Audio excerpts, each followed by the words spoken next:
Welcome students, एक बार फिर से स्वागत है आपका हमारे यूट्यूब चैनल फिजिक्स क्लासेस के अंदर। आज हम अपने टॉपिक को कंटिन्यू करते हुए प्रीवियस लेक्चर में जो हमने डिफरेंट सर्किट्स पढ़े थे उनके अंदर जो हमने इम्पीडेंस निकाला था या और जो करंट और वोल्टेज के अंदर जो फेस में डिफरेंस स्टडी किया था और ग्राफ प्लॉट किया था, आज हम उन डिफरेंट सर्किट्स के अंदर कंज्यूमिंग पावर को डिस्कस करेंगे कि जब एसी करंट फ्लो करती है उस स्पेसिफिक सर्किट के अंदर तो कंजप्शन ऑफ पावर क्या होती है। तो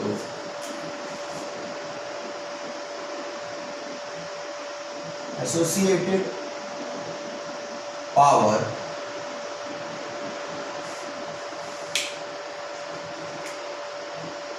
in different circuit.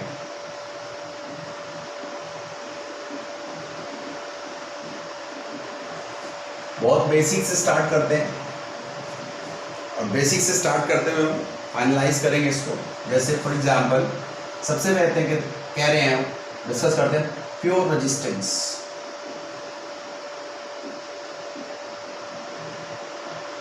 Pure resistance circuit,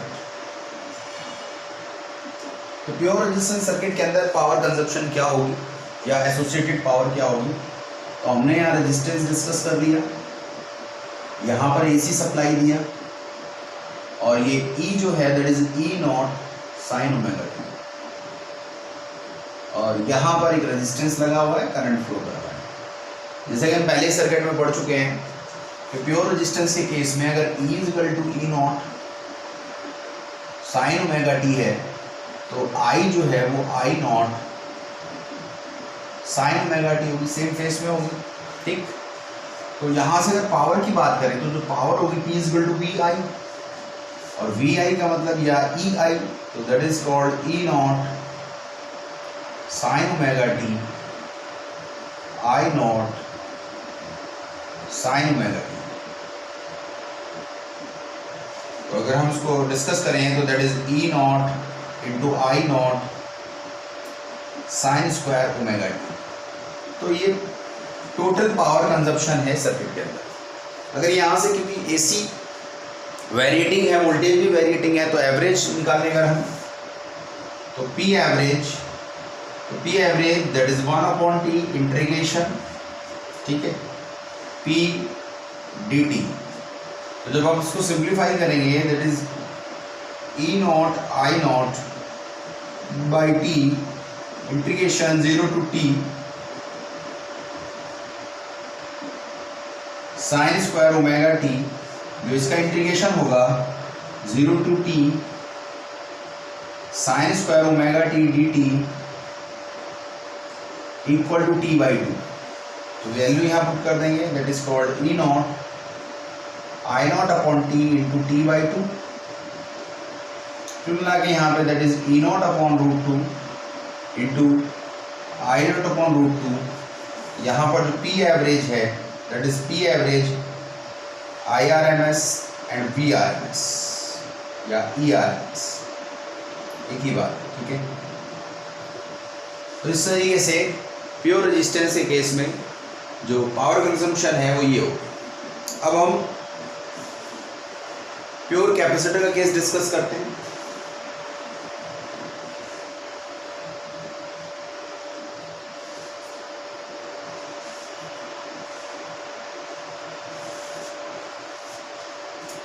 second one,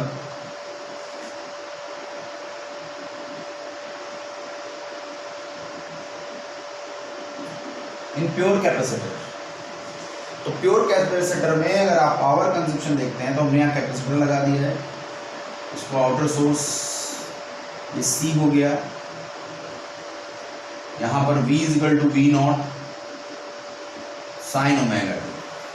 अब हम जानते हैं अगर कैपेसिटर का केस होता है तो V अगर V not sine omega t है तो करंट जो है π/2 फॉरवर्ड होगी वोल्टेज के रिस्पेक्टिव। तो यहाँ पर जो I होगा that is I is equal to I not cos omega T plus π/2। तो हमारे पास जो करंट है वो π/2 फॉरवर्ड है, तो sine omega T plus pi by to.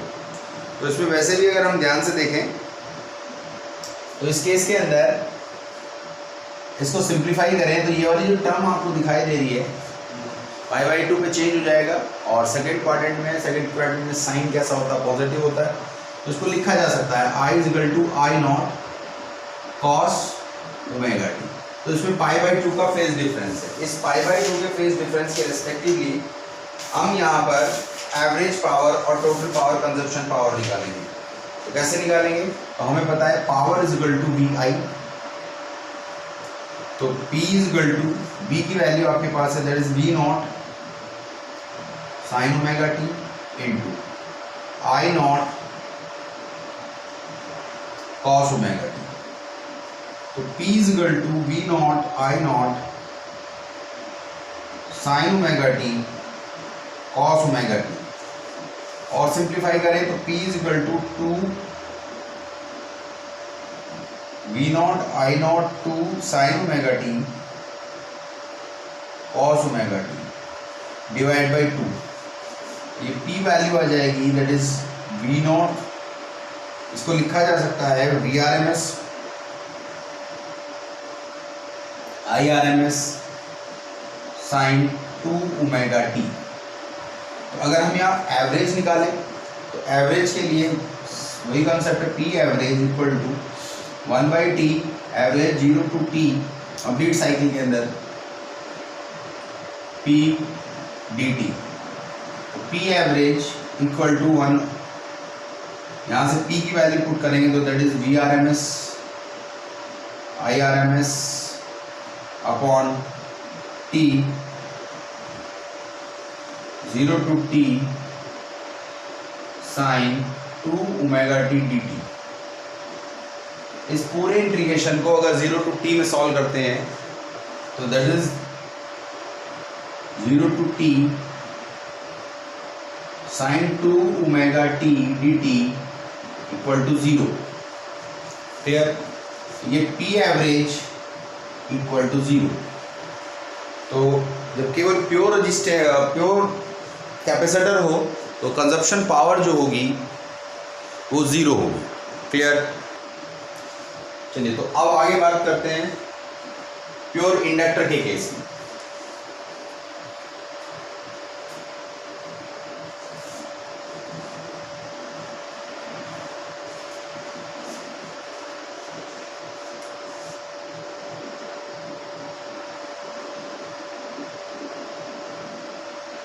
Pure inductor, देखिए प्योर इंडक्टर के केस में केवल इंडक्टर इसके अंदर लगा हुआ है।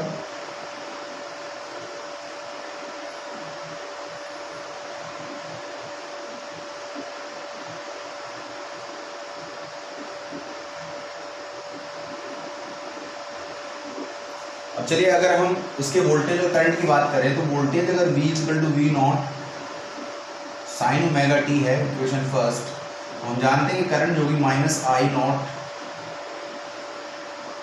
कॉस ओमेगा टी होगी सेकेंड। या इसको ऐसे भी लिखा जा सकता है क्योंकि वोल्टेज फॉरवर्ड होती है इस केस में।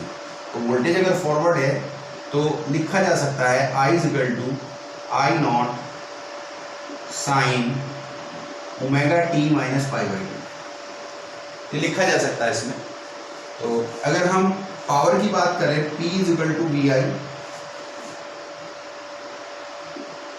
और P is equal to V की वैल्यू है that is V not sine omega T into I not minus I not cos omega T. P is equal to minus V not I not sine omega T cos omega T, और simplify कर दिया तो 2 से ऊपर नीचे multiply कर दिया that is ये वी आर एम एस, ये I R M S and that sine 2 omega t. Clear? तो पावर कंजप्शन पावर आएगी प्योर इंडक्टर के केस में। अगर एवरेज पावर निकाली जाए P एवरेज की बात करें हम, P average similarly 1/t integration 0 to t P dt। जब इसको सिंप्लीफाई करेंगे P एवरेज 1/t तो P की वैल्यू जब हम यहाँ पुट करेंगे तो यहाँ आ जाएगा VRMS IRMS माइनस आ जाएगा यहाँ पर, ठीक। और इंटीग्रेशन किसका होगा, 0 to t sin 2 omega t dt। Similarly जैसे पहले ही केस में हमने बताया इसकी वैल्यू 0, तो that is P average equal to 0। यानी कि प्योर इंडक्टर और प्योर कैपेसिटर के केस में जब करंट फ्लो करेगा सर्किट के अंदर, during this there will be no loss of power. वहाँ पर किसी भी तरीके की कोई एनर्जी का कोई लॉस नहीं होगा, एवरेज पावर लॉस 0 हो जाएगा। क्लियर?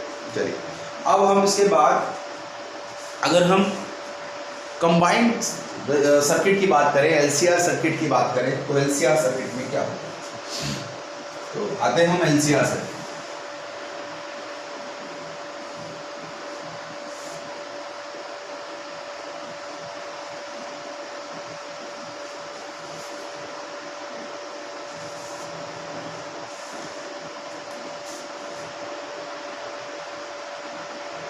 LCR सर्किट जिसमें L, C और R सीरीज में लगे हुए हैं।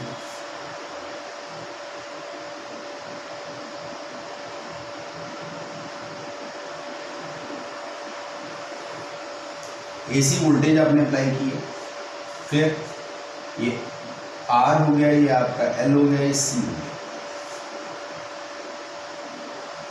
अब अगर हम इसकी वोल्टेज और करंट की इक्वेशंस देखें तो वोल्टेज V इक्वल टू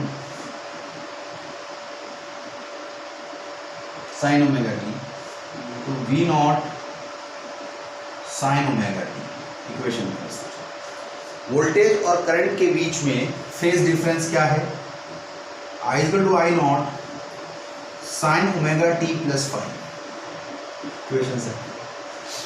तो यार फाई का फेज डिफरेंस है।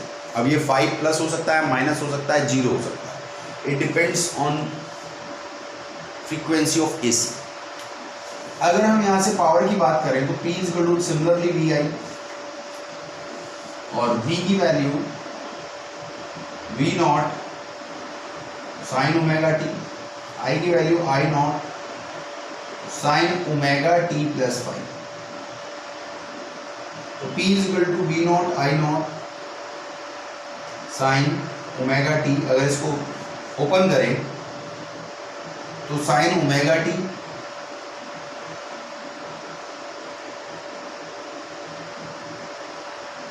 Cos five plus sine five cos omega t. Simplify करके आ जाएगा V not I not sine square omega T cos five plus V not I not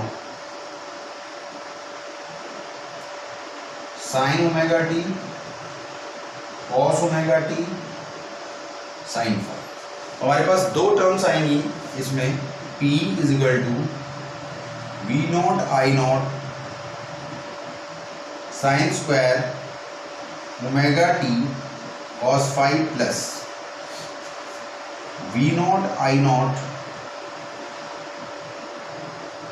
तो यहाँ पर हम इसको सिंप्लीफाई कर लेंगे, 2 से ऊपर नीचे मल्टीप्लाई करेंगे, sine omega T cos omega t sine phi upon 2। तो P is equal to V not I not sine square omega T cos five plus VRMS IRMS। जब इसको सिंप्लीफाई करेंगे ये हो जाएगा sine 2 omega t sine phi. अब देखिए हमें क्योंकि एवरेज पावर निकालनी है P एवरेज, तो दोनों ही टर्म पे एवरेज टर्म लगा देते हैं, V not I not integration, क्योंकि cos फाइव इस पर कोई एवरेज काम नहीं करेगा, कांस्टेंट टर्म है, 0 to t sine square omega t d t plus VRMS IRMS sine phi upon t 0 to t sine 2 omega t d t. क्योंकि हम जानते हैं कंप्लीट साइकिल के अंदर ये वाली टर्म्स 0 देगी, दैट्स इज 0। तो टर्म्स हमारे पास आ गई, पी एवरेज आ गया, P average equal to 1/V0 I0 और ये वाली वैल्यू देगा T/2, ये आ गया T cos phi into T/2। Value यहाँ पर आगे हम सिंप्लीफाई कर रहे हैं, तो P average equal to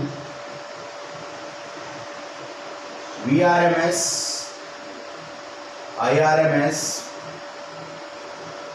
cos phi। तो किसी LCR सर्किट के अंदर जो एसोसिएटेड पावर है वो P average equal to IRMS VRMS cos phi। यहाँ पर ये cos phi is a power factor,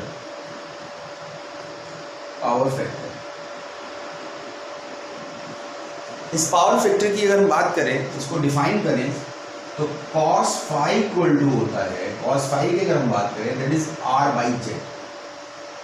it is the ratio of pure resistance with respect to impedance of a circuit. इसके अंदर जो टोटल रेजिस्टेंस है, इन तीनों का जो टोटल रेजिस्टेंस है उसके रिस्पेक्टिवली जो प्योर रेजिस्टेंस है उसका जो रेशियो है that is defined the power factor. इस पावर फैक्टर में वैल्यू जो है, इसके स्पेशल केस जो है, स्पेशल केस क्या कह रहे हैं कि जो cos phi है ये 0 और 1 के बीच में लाई करेगा,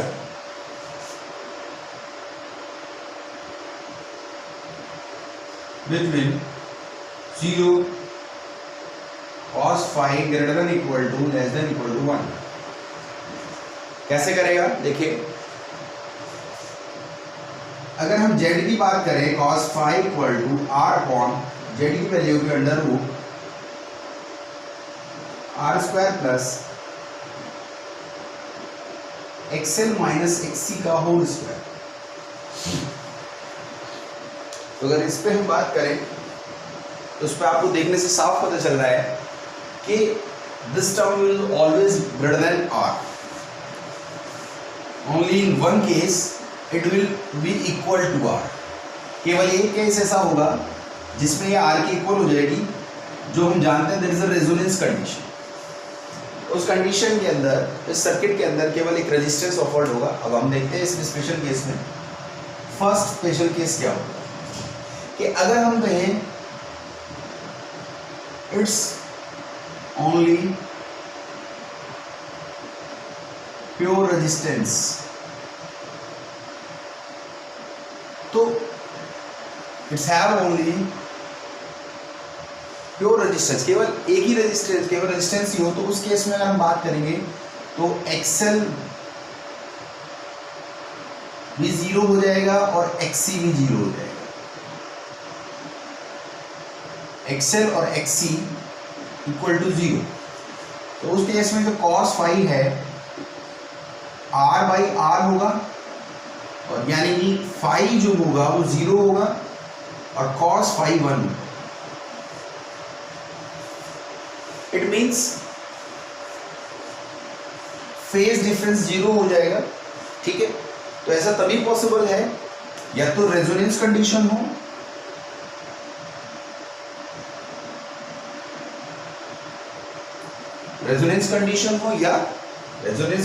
या उसके अलावा केवल उसके अंदर रेजिस्टेंस हो, प्योर रेजिस्टेंस सर्किट, तभी पॉसिबल है। क्लियर? दूसरा केस है, उसके अलावा अगर आप ध्यान से देखें तो 1 से वैल्यू नीचे रहेगी, ठीक। उसका रीजन ये है कि अगर हम इस cos phi को देखें, cos phi equal to r upon under root r² plus XL minus XC का होल स्क्वायर। अगर दोनों चीजें लगी हुई है, XL भी लगा हुआ है, XC भी लगा हुआ है, या RC सर्किट है और RL सर्किट है, दोनों ही केस के अंदर अगर आप ध्यान से देखें तो अगर हम RC की बात करें, यहां कर देते हैं,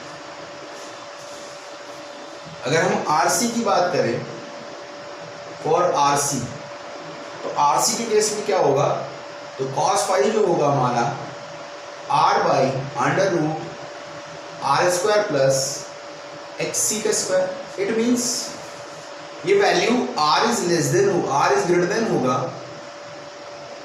जेड, और अगर हम आर एल की बात करें तब भी आर ग्रेटर देन होगा Z. It means cos phi की वैल्यू हमेशा 1 से लेस देन रहेगी। 1 कब होगा? अभी हमने बताया प्योर रेजिस्टेंस के केस में, क्लियर। और इक्वल टू 1 कब होगा? कॉस फाई की वैल्यू 1 कब हो जाएगी? जब R is equal to R हो जाएगा। 0 कब होगी? 0 की कंडीशन देखते हैं। देखिए 0 तभी पॉसिबल है, कॉस फाई तभी पॉसिबल है जो आर है वो 0 हो जाए। अब आर 0 कैसे हो सकता है? आर 0 तभी हो सकता है जब केवल आर तो हो जाए 0 और एक्सएल इक्वल टू हो जाए एक्ससी।